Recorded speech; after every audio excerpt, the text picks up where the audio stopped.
Hello বন্ধুরা, আসসালামু আলাইকুম। কেমন আছো সবাই? রান্না নিয়ে চলে আসলাম। এটাও কাতলা মাছ দিয়ে আলু সিদ্ধ করে আজকে ঝোল করব। মাছটা ভেজে নিচ্ছি। আমার মাছটা ভাজা হয়ে গেল। পেঁয়াজটা ভেজে নিয়ে এখানে মশলা কষে নেব।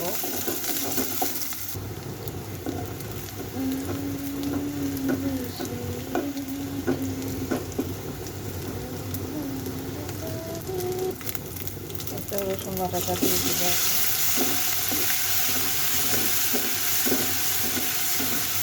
রসুনটা ভেজে নিই। পানিটা দিয়ে দিব।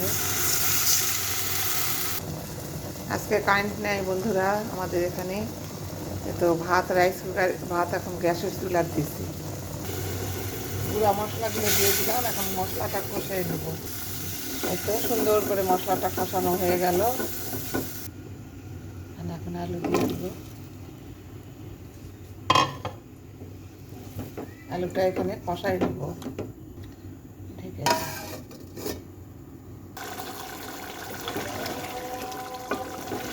আর একটু কষানো লাগবে।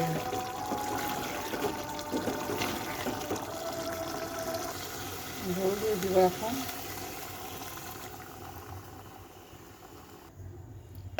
ঢেকে দিই, ঝোল দেওয়া হয়ে গেছে।